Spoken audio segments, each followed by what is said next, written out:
ఓం నమో భగవతే వాసుదేవాయ. ఓం నమ శివాయ. అయోధ్య రామయ్య గురించి ఈరోజు చాలా విషయాలు చెప్పుకుందాం. అయోధ్య రాముడంటే సాక్షాత్తు మానవ అవతారం ఎత్తిన శ్రీరామచంద్రుడు శ్రీ విష్ణుమూర్తి అవతారమే. ఆయన మానవ అవతారంలో ఆది పురుషుడయ్యి ఎలా బ్రతకాలో చెప్పిన భగవత్ అవతారమే శ్రీరామచంద్రుడు. శ్రీరామచంద్రుడు ఆలయం లేని ఊరు ఉండదు. ప్రతి పల్లెలో రామ మందిరం ఖచ్చితంగా ఉంటుంది. రాముడు అంటే ఆదర్శ పురుషుడు. స్వామి గురించి కొన్ని మాటలు. ఆయన బాబ్రీ అయోధ్య రామ మందిరం పూర్తి కథ తెలుసుకుందాం. నాకు తెలిసినవి నేను చెప్తాను. ఎందుకంటే రామ మందిరం కోసం ఎంతమంది కృషి చేశారో ఆ కృషి ఫలితమే ఈరోజు మనకు చాలా సంతోషమైన రోజు రేపు రాబోతుంది. 500 ఏళ్ళ నాటి చిరకాల వాంఛ రామ మందిరం.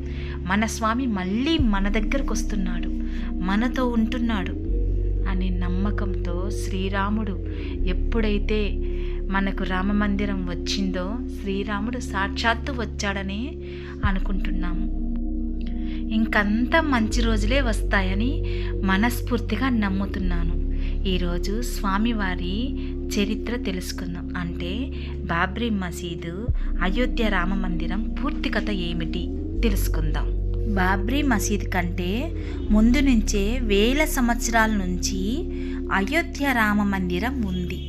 అయోధ్య రామ మందిరం నుంచి బాబ్రీ మసీద్కు మారి దాదాపు 500 ఏళ్ల పోరాటం తర్వాత బాబ్రీ మసీదు నుంచి అయోధ్య రామ మందిరంగా తిరిగి తన శోభను సంతరించుకుంటుంది. ఈ క్రమంలో ఎదురైన సంఘటనలు, కోల్పోయిన ప్రాణాలు, పోరాటాలు వంటి పూర్తి వివరాలు మీకోసమే చెప్తున్నాను. ఇది తెలిసే ఉంటుంది, కానీ నా మాటలలో చెప్తున్నాను. అయోధ్య మందిరానికి మొట్టమొదటి పునాది అయోధ్య. ఈ పేరు పురాణాల్లోని ఆయుత్ అనే మహారాజు నుంచి వచ్చింది. ఆయుత్ అనే పదం సంస్కృత పదమైన యూత్ నుంచి వచ్చింది. ఆయుత్ మహారాజు పుట్టడం వల్ల ఆ నగరానికి అయోధ్య అనే పేరు వచ్చిందని చెబుతారు.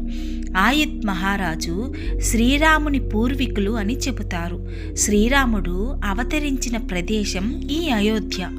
ఒకప్పుడు కోసల రాజ్యానికి రాజధానిగా ఉండేది ఈ అయోధ్య. ఈ అయోధ్య నగరాన్ని దశరథ మహారాజు పరిపాలించేవాడు. అయితే పుత్రులు లేని లోటుతో ఉన్న దశరథ మహారాజుకి పుత్రకామేష్టి యాగం వల్ల రామ, లక్ష్మణ, భరత, శత్రుఘ్నులు జన్మిస్తారు. కొన్నేళ్లకు విశ్వామిత్రుడు వచ్చి రాముణ్ణి తీసుకెళ్తాడు. ఆ తర్వాత ఏం జరిగిందో అందరికీ తెలిసిందే. రావణ సంహారము, రామావతారము చాలించడం తెలిసినదే. రాముడు జన్మించిన పుణ్యస్థలం కాబట్టి అయోధ్య రాముడికి కుమారుల్లో ఒకరైన కుశుడు రామ మందిరాన్ని నిర్మించాడు. ఆ సమయంలో అయోధ్యలో 3000 సీతారామాలయాలు ఉండేవని చెబుతారు. అయితే సామాన్య శకపూర్వం 5వ శతాబ్దంలో చాలా ఆలయాలు పాడైపోయాయని, వాటికి ఉజ్జయిని రాజు అయినటువంటి విక్రమాదిత్యుడు బాగు చేయించాడని చెబుతారు. అప్పటి నుంచి చాలా ఏళ్ల పాటు ఆ మందిరం పూజలుతో కలకలలాడుతుండేది. 1034 అయోధ్యపై సాలార్ మసూద్ ఘజీ దాడికి యత్నం. సాలార్ మసూద్ ఘజీ ఇతను మహమ్మద్ ఘజీ మేనల్లుడు. అనేక సార్లు సోమనాథ్ ఆలయాన్ని లూటీ చేసిన మహమ్మద్ ఘజీని మేనల్లుడే. ఈ సాలార్ మసూద్ ఘజీ ఢిల్లీ, మీరట్, బులంద్ షహర్, బుధాన్, కన్నస్ రాజులు ఓడించి ఆలయాలను ధ్వంసం చేసుకుంటూ ఉత్తరప్రదేశ్లోని బారాబంకీకి చేరుకున్నాడు.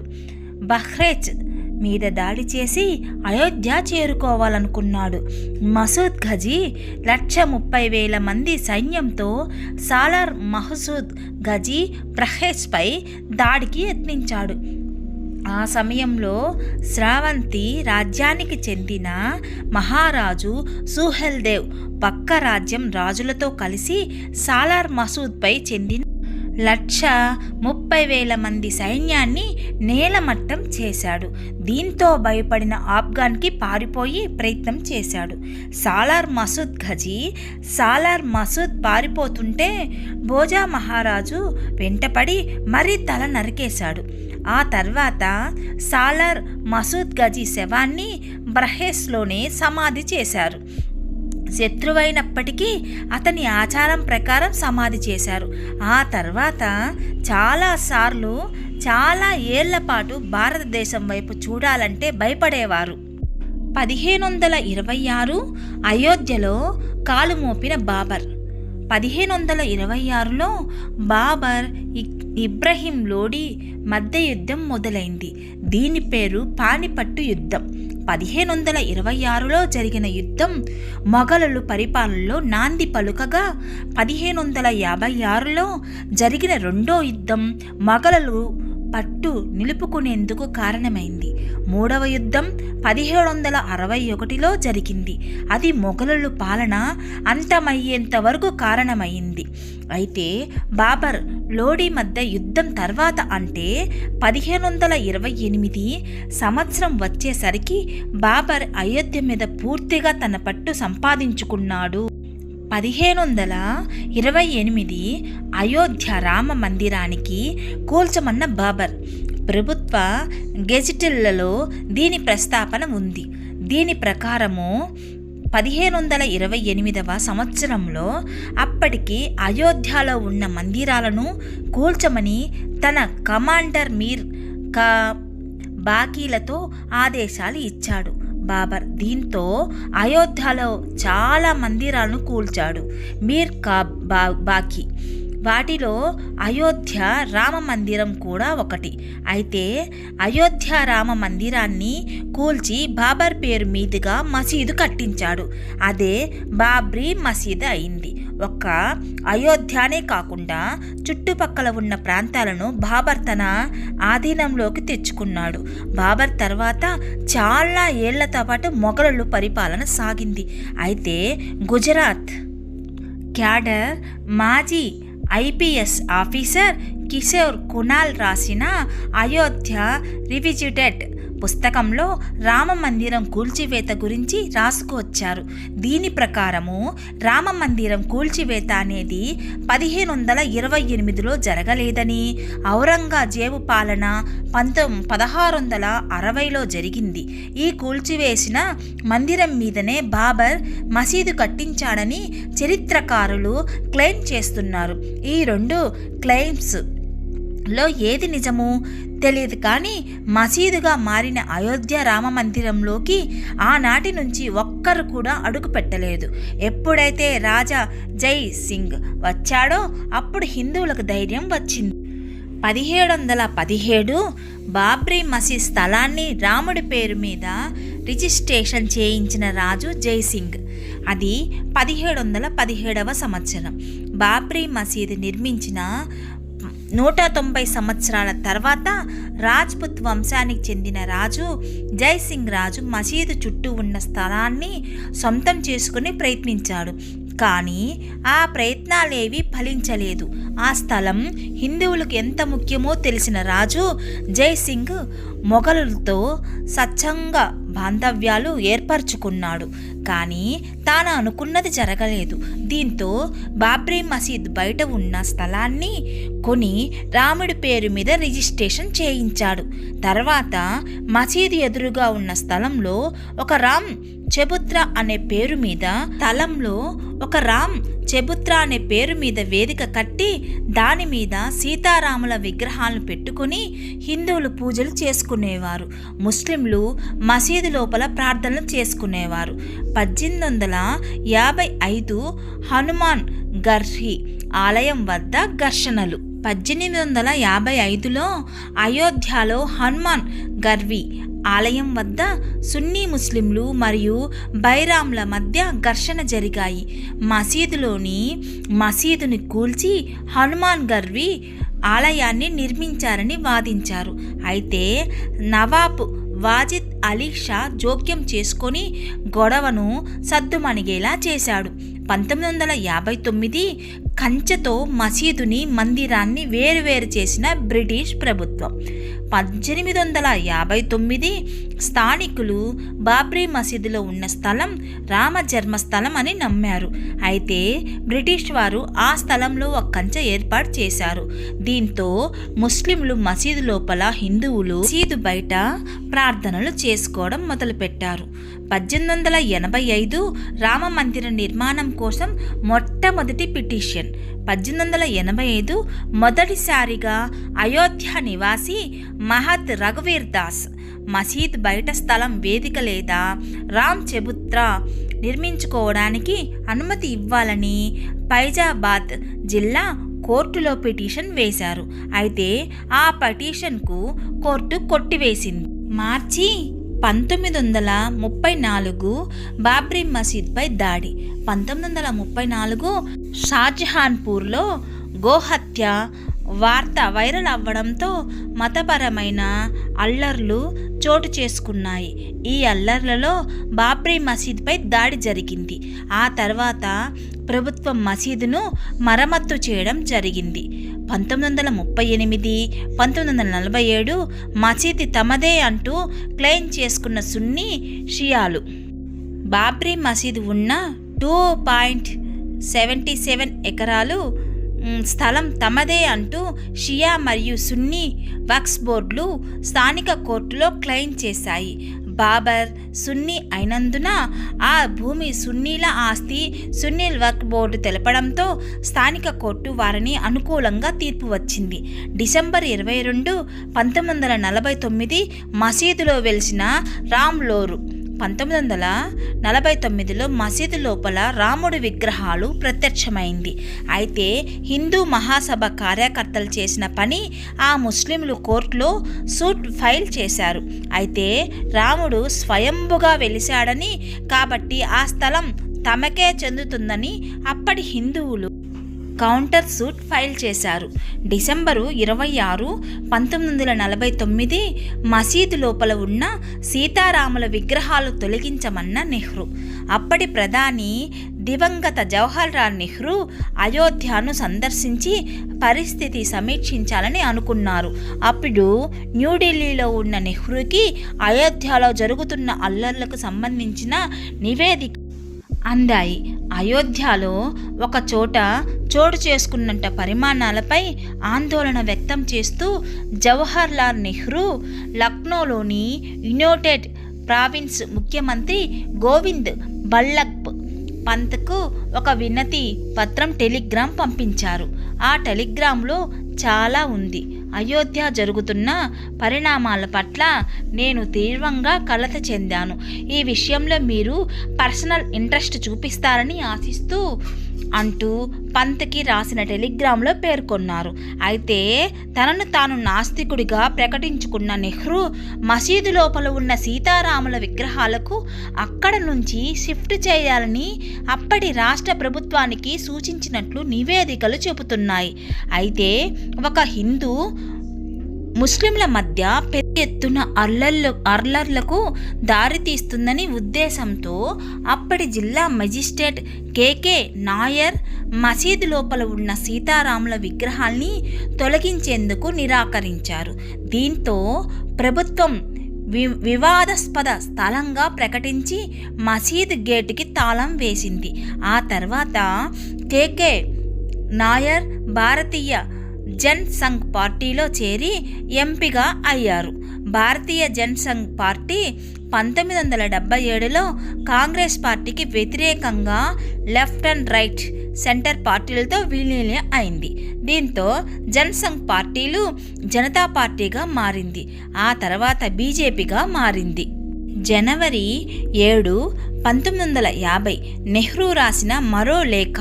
నెహ్రూ 1950 జనవరి 7న గవర్నర్ జనరల్గా ఉన్న సి రాజగోపాలాచారికి లేఖ రాశారు. అందులో ఇలా ఉంది: నేను గత రాత్రి అయోధ్య గురించి పంత్జీకి ఒక లేఖ రాసి లక్నో వెళ్తున్న వ్యక్తికి ఇచ్చాను. ఆ తర్వాత పంత్ తనకు ఫోన్ చేశాడు. పంత్ చాలా ఆందోళన చెందుతున్నట్లు, అయోధ్య విషయాన్ని వ్యక్తిగతంగా తీసుకున్నట్లు చెప్పాడు అని ఆ లేఖలో ఉంది. ఫిబ్రవరిలో 5, 1950 అయోధ్య పరిస్థితి తెలియజేస్తూ సంతోషిస్తారన్నది నెహ్రూ. 1950 ఫిబ్రవరి 5న పంత్కి మరో లేఖ రాశారు. అందులో ఇలా ఉంది: ప్రియమైన పంత్జీ, అయోధ్య పరిస్థితి తెలియజేసినందుకు సంతోషిస్తాను. దేశం మొత్తం మీద జరుగుతున్న వ్యవహారాలు, ముఖ్యంగా కాశ్మీర్కు అత్యధిక ప్రాముఖ్యత ఇస్తానని మీకు తెలుసు. అవసరమైతే నేను అయోధ్య వెళ్తానని మీరు ఆఖరిసారిగా నన్ను కలిసినప్పుడు చెప్పాను. నేను అయోధ్య రావాలని మీరు అనుకుంటే చెప్పండి. నేను బిజీ ఉన్నప్పటికీ అయోధ్య వచ్చేందుకు ఒక తేదీని ఫిక్స్ చేసుకుంటాను అని ఉంది. అయితే అయోధ్య పరిస్థితి మారలేదని పంత్ చెప్పడంతో నెహ్రూ అయోధ్య విజిట్ కార్యక్రమం రూపం దాల్చలేదు. మార్చి 5, 1950 జిల్లా మెజిస్ట్రేట్ కేకే నాయర్పై నిందలు. 1950 మార్చి 5 నెహ్రూ రాసిన లేఖతో ఆ జిల్లా మెజిస్ట్రేట్ కేకే నాయర్ని నిందించినట్లు ఉంది. అయితే తాను మసీదు లోపల ఉన్న విగ్రహాలను తొలగించాలని తీర్పు ఇవ్వకపోవడాన్ని సమర్థించుకున్నారు. విగ్రహాలను తొలగించేందుకు అంగీకరిస్తే ఎంతోమంది ప్రాణాలను కోల్పోతారని అన్నారు. 1950 తొలిసారిగా కోర్టులో వేయబడిన రెండో పిటిషన్లు. 1950లో హసీం అన్సారీ అనే వ్యక్తి మసీదు గేట్లు ఓపెన్ చేయాలని, నమాజ్ చేసేందుకు అనుమతి ఇవ్వాలని ఫైజాబాద్ కోర్టులో తొలి పిటిషన్ వేశారు. గోపాల్ సింగ్ విశారద్, మహత్ పరమహంస రామచంద్ర దాస్ ఇద్దరూ కూడా ఫైజాబాద్ కోర్టులో కౌంటర్ పిటిషన్ వేశారు. ఇది వివాదస్థల స్థలం మీద వేయబడ్డ రెండో పిటిషన్. మసీదు లోపల రామ జన్మభూమి స్థలంలో ఉన్న విగ్రహాలకు పూజలు చేసేందుకు అనుమతి ఇవ్వాలని ఆ పిటిషన్లో పేర్కొన్నారు. అయితే మసీదు లోపల ప్రాంగణం తాళం వేసి ఉన్నప్పుడు బయట నుంచి పూజలు చేసేందుకు కోర్టు మధ్యంతర ఉత్తర్వులు జారీ చేసింది. అది ఏడాదికి ఒకసారి కేవలం పూజారికి మాత్రమే అనుమతి ఇచ్చింది. ఇతరులకు ప్రవేశం నిషేధించిన కోర్టు. 1959 హిందూ ముస్లింల మధ్య మూడో వర్గం మహంత్ భాస్కర్ దాస్ నేతృత్వంలో నిర్మోహి అఖారా సంస్థ ఫైజాబాద్ కోర్టులో పిటిషన్ వేసింది. ఇది వివాదస్థల స్థలం మీద వేసిన మూడవ పిటిషన్. ఆ మసీదులో ఉన్న స్థలం మీద పూర్తి హక్కు తమదే అంటూ కోర్టులో పిటిషన్ వేసింది. ఎన్నో ఏళ్లుగా తమ పూర్వీకులు అక్కడ పూజలు చేసుకుంటున్నారని సదరు సంస్థ చెప్పుకొచ్చింది. నిర్మోహి అఖారా అనేది వైష్ణవ బైరాగి సాంప్రదాయంలో ఒక భాగం. భారతీయ అఖారా పరిషత్ చేత గుర్తింపు పొందిన సంస్థ. ఈ నిర్మోహి అఖారా రామనంది వరగీస్లో చేయబడిన పంచాయతీ మఠంలో ఈ నిర్మోహి అఖారా 1400 AD నుంచి అయోధ్యలో ప్రజామతంగా ఉందని నిర్మోహి అఖారా చెబుతుంది. ఆ స్థలంలో పూజలు చేసుకునే హక్కు తమకే ఉందని నిర్మోహి అఖారా కోర్టులో పిటిషన్ వేసింది. 1961 మసీదులో ప్రార్థనలు చేసుకునే హక్కు కోసం పిటిషన్. ఉత్తరప్రదేశ్ సున్నీ సెంట్రల్ వక్ఫ్ బోర్డు ఫైజాబాద్ కోర్టులో పిటిషన్ వేసింది. ఇది 4వ పిటిషన్. ముస్లింలు మళ్లీ మసీదు ప్రార్థనలు చేసుకుంటూ హక్కును పునరుద్ధరించాలని కోర్టులో కోరారు. 1964 విశ్వ హిందూ పరిషత్ ఏర్పాటు. హిందువులు ఏకం చేయడం కోసం, హిందూ ధర్మ రక్షణ కోసం 1964 విశ్వ హిందూ పరిషత్ సంస్థ ఏర్పడింది. దీన్ని ఎంఎస్ గోల్కర్, ఎంఎస్ అఫ్టేలు స్థాపించారు. ఏప్రిల్ 6, 1980 బీజేపీ పార్టీ ఆవిర్భావం. భారతీయ జనసంఘ్ పార్టీ 1977లో కాంగ్రెస్ పార్టీకి వ్యతిరేకంగా లెఫ్ట్ అండ్ రైట్ సెంటర్ పార్టీలతో విలీనం అయింది. దీంతో జనసంఘ్ పార్టీలు భారత జనతా పార్టీగా మారింది. ఆ తర్వాత జనతా పార్టీ రద్దుతో 1980 ఏప్రిల్న బీజేపీ పార్టీని స్థాపించింది. 1981 సెంట్రల్ వక్ఫ్ బోర్డు పిటిషన్. ఉత్తరప్రదేశ్ చెందిన సున్నీ సెంట్రల్ వక్ఫ్ బోర్డు మసీదు స్థలాన్ని స్వాధీనం చేసుకునేందుకు కోర్టులో పిటిషన్ వేసింది. 1983 దేవుడి లాయర్, అలహాబాద్ హైకోర్టు మాజీ జడ్జి, సీనియర్ లాయర్ అయిన నందన్ అగర్వాల్ 1983లో రిటైర్ అయ్యారు. ఆ తర్వాత ఫైజాబాద్ వెళ్ళిన అక్కడ మసీదులో ఉన్న స్థలం రామ జన్మస్థలం అని ప్రూఫ్ చేయడానికి డేటా, రెవెన్యూ రికార్డు అన్నిటినీ సేకరించారు. 1984 రామ జన్మభూమి విముక్తి కోసం కమిటీ ఏర్పాటు.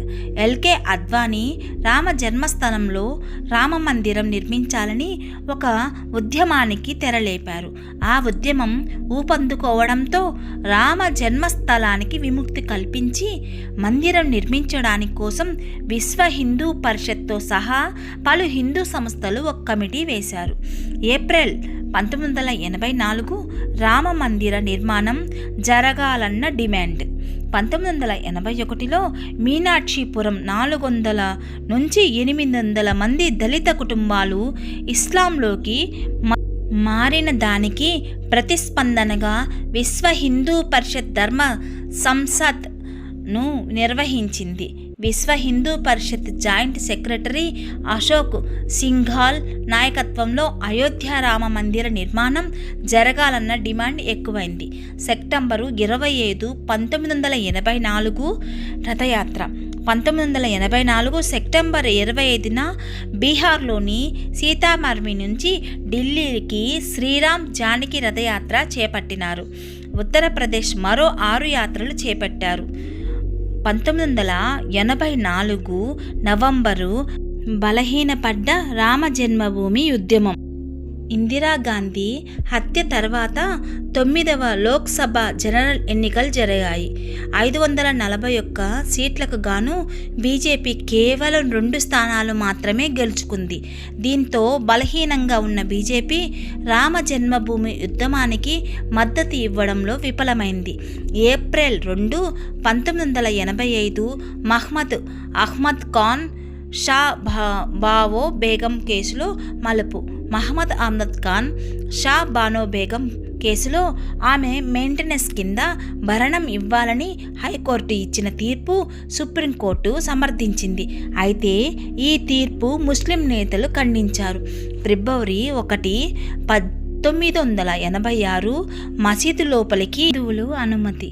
1986లో 2.77 ఎకరాలు భూమిలో ఉన్న రామ్ చబుత్రాలో పూజలు చేసుకునేందుకు అనుమతి ఇవ్వాలని విశ్వ హిందూ పరిషత్ కోర్టులో పిటిషన్ వేసింది.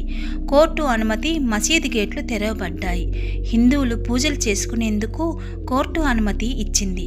కోర్టు తీర్పు నచ్చని నిరసనకారులు బాబ్రీ మసీదు యాక్షన్ కమిటీ ఏర్పాటు చేసుకున్నారు. చరిత్రకారుడు రామచంద్ర గుహ ప్రకారం ఢిల్లీలోని ప్రధాని కార్యాలయం నుంచి వచ్చిన ఆదేశాల మేరకు కోర్టు న్యాయమూర్తి తీర్పు ఇచ్చినట్లు అప్పట్లో బలంగా నమ్మారు. తీర్పు వెలువడిన గంటలోనే మసీద్ తాళాలు తెరవడంతో స్థానిక ప్రభుత్వానికి ఈ తీర్పు అనుకూలంగా వస్తుందని ముందే తెలిసినట్లు అయింది. ఆ సమయంలో రాజీవ్ గాంధీ ప్రధాని మంత్రిగా ఉన్నారు. అప్పటి ప్రభుత్వంపై అవినీతి ఆరోపణలు వస్తూ క్రమంలో చేసిన విభజించు పాలించు చర్చల్లో భాగంగా చేసిన చర్చల్లో అప్పట్లో వాదనలు వినిపించాయి. కొన్ని నెలల తర్వాత ఆయన హిందువులను, ఆ తర్వాత ముస్లింలను బుజ్జిగిచ్చే ప్రయత్నం చేశారు. ఇలా 1986 షాబనో కేసులో అయోధ్య ఉద్యమానికి బలం. 1986లో మే నెల షబానో కేసులో సుప్రీంకోర్టు ఇచ్చిన తీర్పుతో విడాకుల మీద ముస్లిం మహిళలకు రక్షణ ఇవ్వాలన్న ఉద్దేశంతో పార్లమెంటు 1986 చట్టాన్ని పాస్ చేసింది. ఇక ఇదే ఏడాదిన రాజీవ్ గాంధీ ప్రభుత్వం మసీదు తలుపులు తెరవాలని నిర్ణయం తీసుకోవడం, షబానో కేసులో సుప్రీంకోర్టు ఇచ్చిన తీర్పు వెనక్కి తగ్గడం వంటి అంశాలు షబానా కేసులో సుప్రీంకోర్టు ఇచ్చిన తీర్పు వెనక్కి తగ్గడం వంటి అంశాలు అయోధ్య ఉద్యమంలో పాల్గొనేందుకు బీజేపీ పార్టీ బలంగా సహకరించింది. అప్పటి వరకు బలహీనంగా ఉన్న బీజేపీ షబానా కేసు విషయంలో సుప్రీంకోర్టు తీర్పు ఒక్కసారిగా బలాన్నిచ్చింది. ఆ సమయంలో ఎల్కే అద్వానీ బీజేపీ ప్రెసిడెంట్గా ఉన్నారు.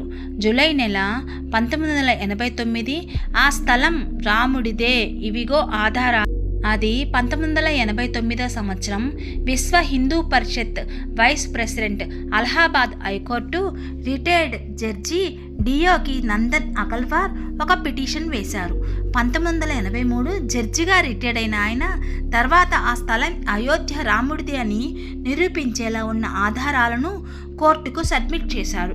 1989 జూలై 1న అలహాబాద్ హైకోర్టులో రీట్ పిటిషన్ వేశారు. తనను రామ్ లల్లా మిత్రుడిగా నియమించాలని లక్నో బెంచ్ను కోరారు. అప్పటి నుంచి నందన్ అగర్వాల్ అయోధ్య రాముడికి కమిటెడ్ న్యాయవాదిగా భక్తుడిగా ఉన్నారు. ఈయన వేసిన పిటిషన్తో పాటు అయోధ్య జన్మస్థలం తరపున వేసిన పిటిషన్ అన్నీ జూలై 1996లో కోర్టులో కలిపే. ఆగస్టు 14, 1989 కొనసాగించిన హైకోర్టు ఆదేశం. 1989 ఆగస్టు 14 బాబ్రీ మసీదుకు సంబంధించిన యథాతథ స్థితిని కొనసాగించాలని అలహాబాద్ హైకోర్టు ఆదేశించింది. నవంబర్ 9, 1989 రామ జన్మభూమి స్థలంలో పడిన తొలి పునాది రాయి. అప్పటి జనరల్ ఎలక్షన్లో 89 సీట్లు గెలుచుకోవడంతో దేశంలో మూడవ పెద్ద పార్టీగా అవతరించింది. బీజేపీ, సిపిఐ ఎం మద్దతుతో కాంగ్రెస్ ప్రభుత్వం అధికారంలోకి వచ్చింది. విశ్వనాథ్ ప్రతాప్ సింగ్కి మద్దతు ఇవ్వడంతో ఆయన ప్రధానమంత్రి అయ్యారు. దీంతో కాంగ్రెస్ ప్రభుత్వం బీజేపీని డిమాండ్ని నెరవేర్చింది. రామ జన్మభూమి స్థలంలో పునాది వేయడానికి విశ్వ హిందూ పరిషత్కి అనుమతి ఇచ్చింది. నవంబర్ 9న రామ మందిరం కోసం వివాదాస్పద స్థలంలో విశ్వ హిందూ పరిషత్ ఆ ల్యాండ్లో పునాదులు వేస్తూ ఒక ఉద్యమానికి తెరలేపింది. సెప్టెంబర్ 25, 1990 ఎల్కే అద్వానీ నేతృత్వంతో రథయాత్ర.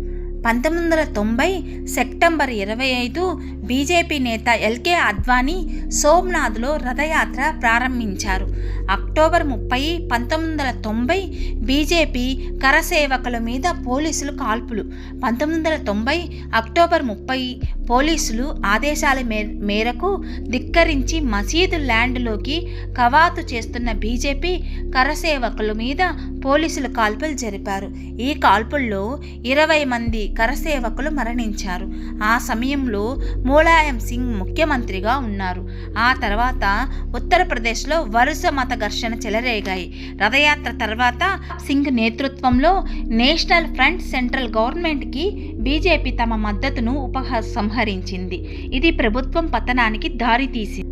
1991 బాబ్రీ మసీదుకు హాని జరగదని హామీ ఇచ్చిన బీజేపీ సీఎం లోక్సభ జనరల్ ఎలక్షన్లో 121 సీట్లు గెలుచుకుని దేశంలో రెండవ అతిపెద్ద పార్టీగా బీజేపీ అవతరించింది. పివి నరసింహారావు నేతృత్వంలోని కేంద్రంలో కాంగ్రెస్ పార్టీ ప్రభుత్వాన్ని ఏర్పాటు చేయగా బీజేపీ మధ్యప్రదేశ్, హిమాచల్ ప్రదేశ్, రాజస్థాన్, ఉత్తరప్రదేశ్ రాష్ట్రాలలో ప్రభుత్వాలను ఫాలో చేసింది. ఆ సమయంలో ఉత్తరప్రదేశ్ సీఎంగా కళ్యాణ్ సింగ్ ఎన్నికయ్యారు. అప్పుడు బాబ్రీ మసీదుకి ఎలాంటి హాని జరగదని కళ్యాణ్ సింగ్ వాగ్దానం చేస్తూ సుప్రీంకోర్టులో అఫిడవిట్గా దాఖలు చేశారు. డిసెంబర్ 6, 1992 బాబ్రీ మసీద్ మీద దాడి. 1992 డిసెంబర్ 6న బాబ్రీ మసీద్ వద్ద ర్యాలీ చేపట్టాలని బీజేపీ నాయకులు ఫిక్స్ అయ్యారు. దీంతో అల్లర్లు జరిగే అవకాశం ఉంది. పోలీసులు మసీదు చుట్టూ బారికేడ్లు ఏర్పాటు చేశారు. ల్యాండ్ లోపలికి ఎవరిని ఎంటర్ అవ్వకుండా పోలీసులు బారిగేట్ల చుట్టూ నిలబడ్డారు. ఆర్ఎస్ఎస్ మరియు దానికి అనుబంధ సంస్థలు 150,000 మంది హిందూ విశ్వ హిందూ పరిషత్ మరియు బీజేపీ కరసేవకులతో బాబ్రీ మసీద్ ల్యాండ్ వద్ద ఒక మహా ర్యాలీ చేపట్టారు. దీంతో పోలీసులకు అంతమందిని అడ్డుకోవడం కష్టమైంది.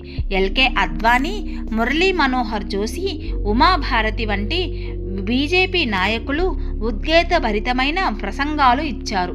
ఆ ప్రసంగాలకు ప్రభావితమైన బజరంగ్ దళ్, శివసేన కార్యకర్తలు బాబ్రీ మసీద్ మీద దాడి చేశారు. భారీ గేట్లు దాటు మసీదుపైకి ఎక్కి మరీ పోలీసులు కూడా ఏమీ చేయలేకపోయారు. ఇక బాబ్రీ మసీద్ మీద దాడి జరిగిన రోజు సాయంత్రం కరసేవకులు అయోధ్యలోని స్థానిక ముస్లింలు ఇళ్లలోని కూల్చడం మొదలుపెట్టారు. ఈ ఘటనలో 18 మంది ముస్లింలు మరణించారు. 23 మసీదుతో సహా దాదాపు చాలామంది ముస్లింల ఇళ్ళు, దుకాణాలు తగులబడ్డాయి. ముంబైతో సహా దేశంలో పలు ప్రాంతాలలో హింసాత్మకమైన ఘటనలు చోటు చేసుకున్నాయి. ఈ ఘటన వల్ల సుమారు 2000 మంది మరణించారు. అయితే తన వాగ్దానం బ్రేక్ అయిందని భావించిన కళ్యాణ్ సింగ్ బాబ్రీ మసీద్ కూల్చిన రోజునే తన ముఖ్యమంత్రికి రాజీనామా చేశారు. బీజేపీ నాయకులైన ఉమాభారతి, ఎంఎం జోషిల మీద ఛార్జ్షీట్ ఫైల్ చేసింది. అయోధ్య రామ మందిరం కట్టాలన్న హిందువుల ఆశయానికి ఆయన ఒక ఐకాన్గా పరిగణించబడ్డాడు. అయితే తన వాగ్దానం బ్రేక్ అయిందని పదవికి రాజీనామా చేశారు.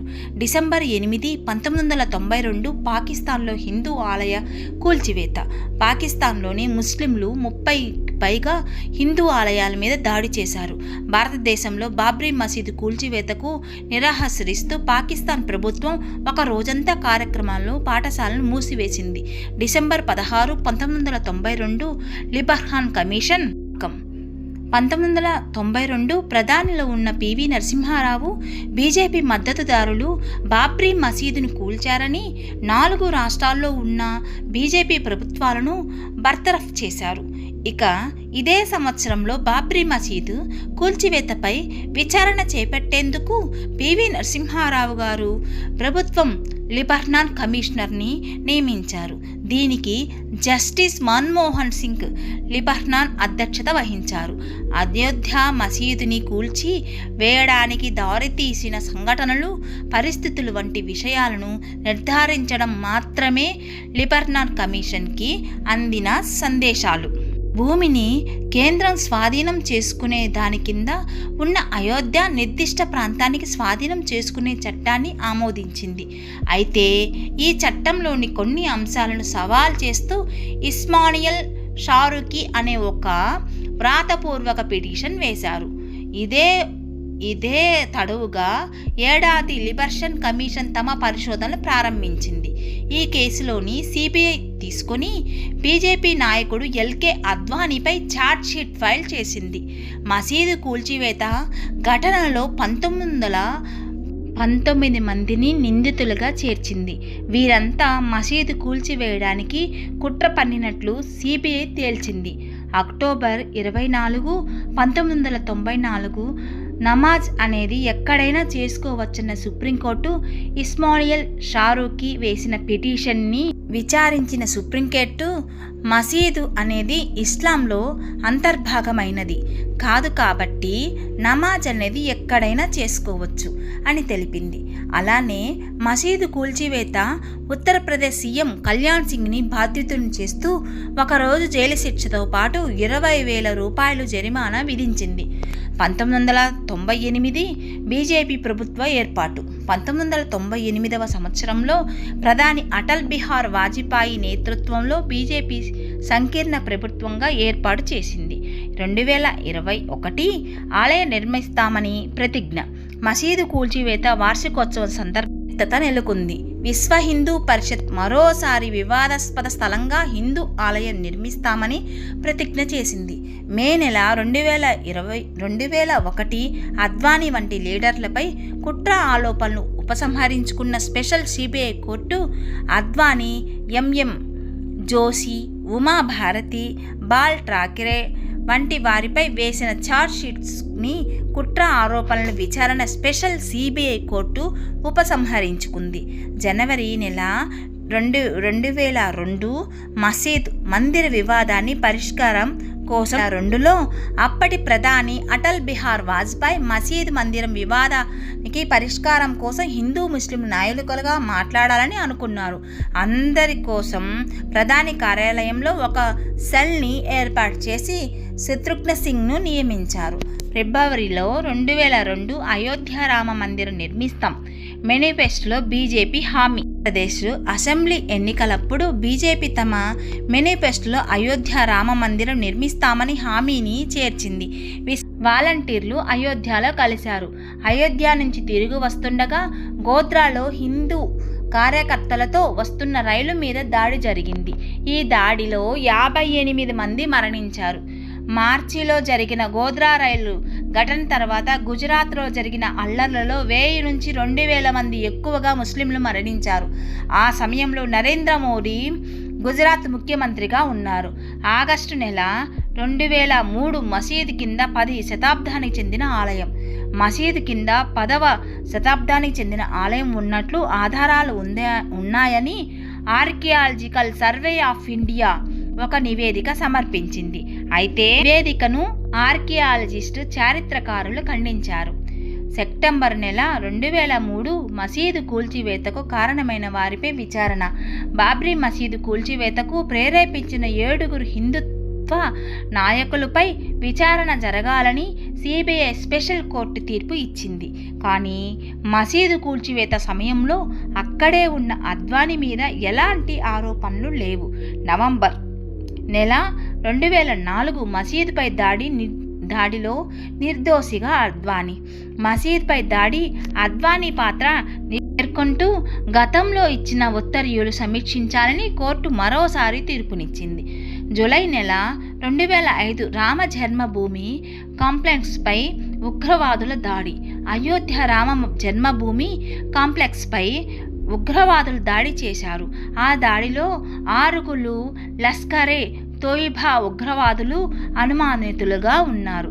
అయితే భద్రతా లోపానికి కేంద్రమే బాధ్యత వహించాలని Vishwa Hindu Parishad international general secretary Praveen Togadia UPA ప్రభుత్వం నిందించారు. తవ్విన ఆధారాలు నాశనం చేయడానికే ఈ దాడి చేశారని విశ్వ హిందూ పరిషత్ ప్రెసిడెంట్ అశోక్ సింఘాల్ అన్నారు.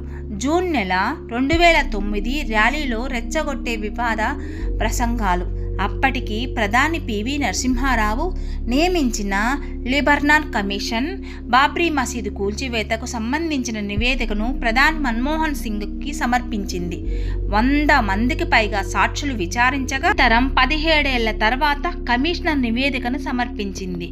దేశంలో ఇన్నేళ్ల పాటు విచారించి సాగిన కమిషనర్ ఇదే.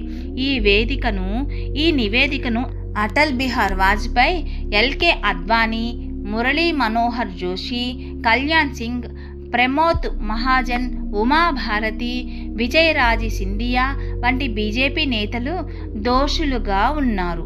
అలానే గిరిరాజ్ కిషోర్, అశోక్ సింఘాల్ వంటి హీఫెచ్చి లీడర్స్, శివసేన అధినేత బాల్ ఠాక్రే, మాజీ ఆర్ఎస్ఎస్ లీడర్ కేఎన్ గోవిందాచార్య వంటి వారు దోషులుగా ఉన్నారు.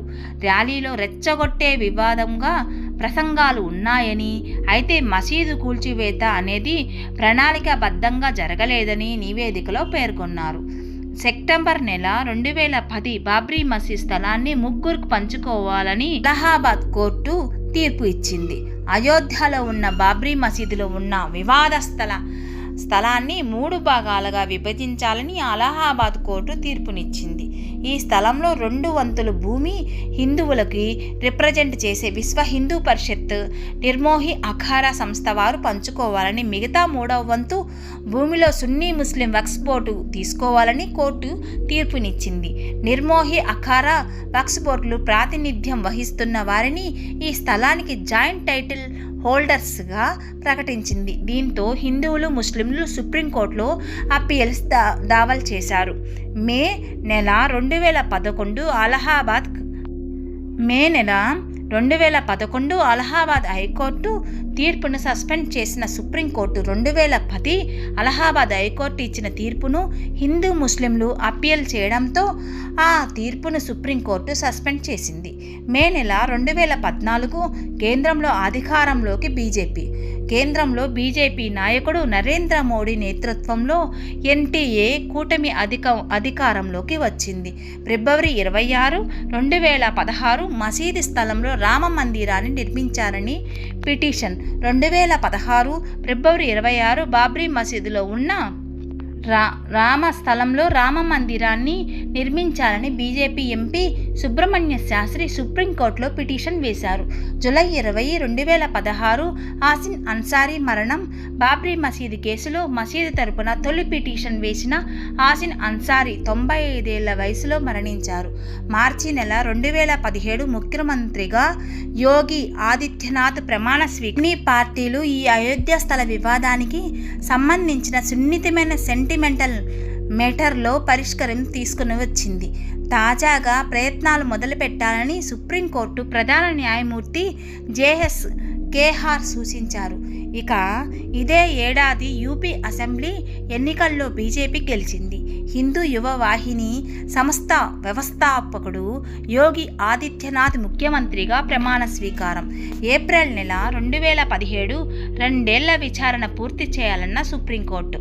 అద్వానీ, మురళీ మనోహర్ జోషి, కేంద్ర మంత్రి ఉమాభారతితో సహా ఇతర బీజేపీ సభ్యులు కరసేవకులు బాబ్రీ మసీదు కూల్చివేత కేసు నేరపూరిత అభియోగాలు ఉపసంహరించుకోలేమని, ఆ అభియోగాలను పునరుద్ధరించాలని సుప్రీంకోర్టు తీర్పు ఇచ్చింది. అలానే ఈ విచారణ 2 ఏళ్లలో పూర్తి చేయాలని లక్నో ట్రయల్ కోర్టు సుప్రీంకోర్టును కోరింది. అయితే ఈ కేసులో నిందితుడిగా ఉన్న కళ్యాణ్ సింగ్ని మినహాయించింది. ఎందుకంటే ఆయన రాజస్థాన్లోకి గవర్నర్గా ఉన్నారు. ఈ విచారణ సమయంలో శివసేన లీడర్ బాల్ ఠాక్రే సహా పలువురు అసలు నిందితులు మరణించారు. మే 30, 2017 కోర్టులో హాజరైన అద్వానీ, మురళీ మనోహర్ జోషి, ఉమాభారతి. అద్వానీ, మురళీ మనోహర్ జోషి, ఉమా మీద సిబిఐ స్పెషల్ కోర్టు బాబ్రీ మసీదు కూల్చివేత కుట్రలో భాగమైనందుకు వారిని కోర్టులో హాజరుపరిచింది. ఆ తర్వాత వారిని బెయిల్ మంజూరైంది. జూలై నెల 2017 మొదలైన రామ మందిర నిర్మాణ పనులు. బాబ్రీ మసీద్ స్థలంలో రామ మందిర నిర్మాణం కోసం పనులు మొదలయ్యాయి. ఆలయ నిర్మాణం కోసం ఉపయోగించిన రాళ్లలో ట్రక్కులు అయోధ్య చేరుకోవడం ప్రారంభించాయి. ఆగస్టు నెల 2017 జస్టిస్ దీపక్ మిశ్రా నేతృత్వంలో త్రిసభ్య ధర్మస్థానం ఏర్పాటు చేశారు. అయోధ్య ల్యాండ్ వివాదం కేసులో అలహాబాద్ హైకోర్టు తీర్పును సవాల్ చేస్తూ దాఖలైన పిటిషన్లను విచారించేందుకు జస్టిస్ దీపక్ మిశ్రా నేతృత్వంలోని త్రిసభ్య ధర్మస్థానాన్ని సుప్రీంకోర్టు ఏర్పాటు చేసింది.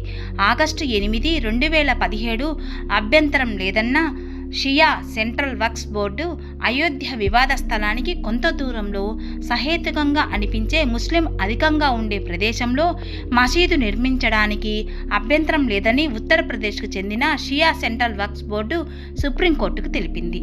నవంబరు 24, 2017 అయోధ్య రామ మందిరానికి మాత్రమే నిర్మించాలి. వివాదాస్పద స్థలంలో కేవలం అయోధ్య రామ మాత్రమే నిర్మించాలని, వేరే ఇంకేది నిర్మించకూడదని ఆర్ఎస్ఎస్ చీఫ్ మోహన్ భగత్ అన్నారు. నవంబర్ 20, 2017 లక్నోలో మసీదు నిర్మించడానికి అభ్యంతరం లేదన్న షియా సెంట్రల్లో వక్ఫ్ బోర్డు అయోధ్యలో రామ మందిరం, లక్నోలో మసీదు నిర్మించడానికి అభ్యంతరం లేదని ఉత్తరప్రదేశ్ షియా సెంట్రల్ వక్ఫ్ బోర్డు సుప్రీంకోర్టుకు తెలిపింది. డిసెంబర్ 1, 2017 32 మంది పిటిషన్లు. 2017 డిసెంబర్ 1న 32 మంది పౌర హక్కుల కార్యకర్తలు 2010లో అలహాబాద్ హైకోర్టు తీర్పుని సవాల్ చేస్తూ పిటిషన్ వేశారు. 2010లో అలహాబాద్ హైకోర్టు ఆ ల్యాండ్ని 3 భాగాలుగా విభజిస్తూ తీర్పునిచ్చింది. దీన్నే సవాల్ చేస్తూ 32 మంది పిటిషన్ వేశారు. మార్చి 14, 2018 అన్ని మధ్యంతర పిటిషన్లకు తిరస్కరించిన సుప్రీంకోర్టు 2018లో 14 పౌర హక్కుల కార్యకర్తలు వేసిన పిటిషన్ను సుప్రీంకోర్టు విచారించిన జరిగింది. 2016లో సుబ్రహ్మణ్య స్వామి వేసిన పిటిషన్తో సహా అన్ని మధ్యంతర పిటిషన్లు సుప్రీంకోర్టుకు తిరస్కరించింది. ఈ కేసులో పక్షాలుగా జోక్యం చేసుకోవాలని కోరింది. జూలై 6, 2018 యూపీ ప్రభుత్వ 1994 నాటి తీర్పును మరలా పరిశీలించాలని కొంతమంది ముస్లింలు గ్రూపులుగా విచారణ ఆలస్యం చేసేందుకు ప్రయత్నిస్తారని యూపీ ప్రభుత్వం సుప్రీంకోర్టుకు తెలిపింది. జనవరి 8, 2019 5 సభ్యులతో కూడిన ధర్మాసనం ఏర్పాటు బాబ్రీ మసీద్ ల్యాండ్ ఇష్యూ కేసులో విచారించేందుకు సుప్రీంకోర్టు 5 సభ్యులతో కూడిన ధర్మాసనాన్ని ఏర్పాటు చేసింది. నవంబర్ 9, 2019 చారిత్రాత్మక అనేక వాదనలు విచారణ అనంతరం సుప్రీంకోర్టు 2019 నవంబర్ 9న చారిత్రాత్మక తీర్పు వెలువరించింది. 2.77 ఎకరాల వివాదాస్పద ల్యాండ్ రామ్లల్లాకి చెందుతుందని సుప్రీంకోర్టు తీర్పు ఇచ్చింది. కేంద్రం 3 నెలల్లో ఒక ట్రస్టుని ఏర్పాటు చేస్తే భూమిని వారికి అప్పచెప్పడం జరుగుతుందని తెలిపింది. సున్నీ వక్ఫ్ బోర్డు మసీదు నిర్మించడానికి అయోధ్యలో మరొక ప్రత్యేక ప్రదేశంలో 5 ఎకరాల భూమిని ఇవ్వడం జరుగుతుందని సుప్రీంకోర్టు చారిత్రాత్మక తీర్పు ఇచ్చింది. చీఫ్ జస్టిస్ రంజన్ గగోయ్ నేతృత్వంలో 5 సభ్యులతో కూడిన ధర్మాసనం ఏకగ్రీవ తీర్పుని ఆగస్టు 5, 2020 రామమందిర శంకుస్థాపన సుప్రీంకోర్టు తీర్పుతో కేంద్రం రామమందిరం ట్రస్టుని ఏర్పాటు చేసింది. ఆగస్టు 5న అయోధ్య రామమందిర నిర్మాణానికి అధికారికంగా పునాది పడింది. ఆగస్టు 5 ఉదయం 11 నుంచి మధ్యాహ్నం 1:30 వరకు భూమి పూజ ఉంటుందని రామమందిర ట్రస్టు ప్రకటించింది. భూమి పూజ ఘనంగా జరిగింది. అయోధ్య భూమి పూజకు నరేంద్ర మోదీ హాజరయ్యారు. మోదీ రామ మందిరం శంకుస్థాపన చేశారు. భూమి పూజ అనంతరం ఆలయ నిర్మాణం మొదలైంది. జనవరి 22, 2024 నెరవేరిన 500 నాటి హిందువుల జనవరి 22న ప్రధాని మోదీ నిర్మాణంలో ఉన్న అయోధ్య రామ మందిరంలోని బాలరాముడి ప్రాణప్రతిష్ఠ మహోత్సవంలో మరోసారి ముఖ్య భూమిక పోషించనున్నారు. ఇదే బాబ్రీ అయోధ్య రామ మందిరం పూర్తి చరిత్ర. సారాంశం ఏమిటంటే, అయోధ్యలో ఎప్పటి నుంచో రామ మందిరం ఉందని, బాబర్ రామ మందిరాన్ని కూల్చి మసీదు కట్టించాడని హిందువుల వాదన. అలా ఏం లేదు, రామ మందిరం కూల్చలేదని ముస్లింల వాదన. దీంతో 2010 అలహాబాద్ హైకోర్టులో తీర్పునిచ్చింది. 2.77 ఎకరాల స్థలం ముగ్గురికి సమానంగా చెందుతుంది. హైకోర్టు ఒక తీర్పునిచ్చింది. 2.77 ఎకరాల స్థలం ముగ్గురికి సమానంగా చెందుతుందని, ముగ్గురు సమానంగా పంచుకోకుండా చెప్పింది. ఈ తీర్పు ఎవరికీ నచ్చలేదు. సుప్రీంకోర్టు కేసుకు వేశారు. ల్యాండ్ మీకే చెందుతుందని ఎవరు నిరూపించుకుంటే ఆ స్థలాన్ని వారికే ఇస్తామని సుప్రీంకోర్టు చెప్పింది. ల్యాండ్ గురించి వాస్తవాలు తెలియడానికి ఆర్కియాలజికల్ సర్వే ఆఫ్ ఇండియా నియమించింది. Archaeological survey of India supreme court తమ వాదనలను వినిపించింది. మసీదు కింద 10 శతాబ్దాలకు చెందిన ఆలయం ఉన్నట్లు ఆధారం ఉందని, అయితే దాన్ని కూల్చి మసీదు కట్టడానికి ఆధారాలు లేవని తెలిపింది. అయితే స్థలం కాంపౌండ్లో ఎప్పటి నుంచో హిందువులు ప్రార్థనలు చేసుకున్నట్లు సాక్ష్యం ఉందని, అలాగే మసీదులో ముస్లింలు ఎప్పటి నుంచో ప్రార్థనలు చేసుకుంటున్నట్టు కూడా సాక్ష్యం ఉందని ఆర్కియాలజికల్ సర్వే ఆఫ్ ఇండియా తేల్చింది. ఇక ఈ స్థలం శ్రీరాముడికే చెందినట్లు రిజిస్ట్రేషన్ డాక్యుమెంట్స్ ఉన్నాయని, ముస్లింలు ప్రార్థన చేసుకునే మసీదు కూల్చేశారనే దానికి కూడా సాక్ష్యం ఉందని తెలిపింది. ఈ సాక్ష్యాలను ఆధారంగా చేసుకుని సుప్రీంకోర్టు తీర్పు ఇచ్చింది. 2.77 ఎకరాల భూమి శ్రీరాముడి పేరు మీద రిజిస్టర్ అయి ఉంది కాబట్టి శ్రీరాముడిది కట్టుకోవచ్చని తీర్పునిచ్చింది. అలానే ట్రస్ట్ని ఏర్పాటు చేసి దానికి గుడిని కట్టే బాధ్యతను తర్వాత ఉండే మెయింటెనెన్స్ని అప్పగించాలని కోర్టు వెల్లడించింది. ముస్లింలు ప్రార్థన చేసుకునే మందిరాన్ని కూల్చివేశారు కాబట్టి అయోధ్యలో ఏదైనా ముఖ్యమైన ప్రదేశంలో మసీదు కట్టుకోవడానికి 5 ఎకరాల ల్యాండ్ రాష్ట్ర ప్రభుత్వం కానీ కేంద్ర ప్రభుత్వం కానీ ఉచితంగా ఇవ్వాలని పేర్కొంది. ఇక నిర్మోహి అఖారా సంస్థ ఆ ల్యాండ్ మీద ఎటువంటి హక్కు లేదని, ఎప్పటి నుంచో పూజలు చేస్తున్నారు కనుక ట్రస్ట్ వారు ఏదైనా మంచి పని ఇవ్వాలని సుప్రీంకోర్టు భిన్నమైన వాదనలు, కానీ ఆలయం కూల్చింది నిజం. అయితే రామ మందిరాన్ని బాబర్ కూల్చలేదని, ఔరంగజేబు కూల్చాడని చరిత్ర చెబుతుంది. దేవాలయాలను కూల్చి మసీదును కట్టించాడని చరిత్రకారులు చెబుతున్నారు. అలా కూల్చిన వాటిలో రామ మందిరం కూడా ఉన్నదని వాదన. బాబర్ కాకపోతే ఔరంగజేబు కూల్చారని చరిత్రకారులు చెబుతున్నారు.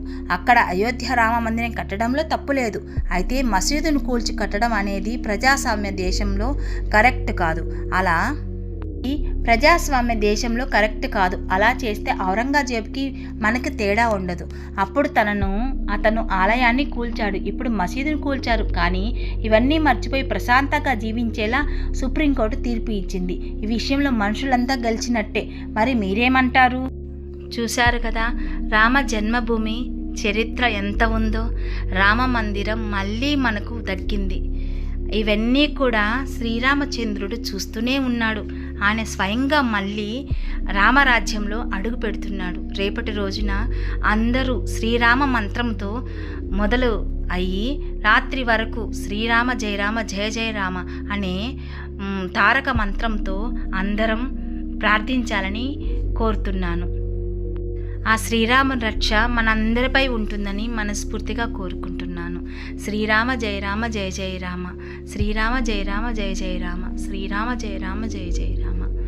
ఈ వీడియో మీకు నచ్చినట్లయితే తప్పకుండా సబ్స్క్రైబ్ చేయండి, షేర్ చేయండి, కామెంట్ పెట్టండి, లైక్ ఇవ్వండి. ఇలాంటి మంచి మంచి వీడియోస్తో మీ ముందుకు వస్తాను. నాకు తెలిసినవి తెలుసుకున్నవి అందరికీ పంచుకుంటున్నాను. సర్వే జన సుఖినో భవంతు.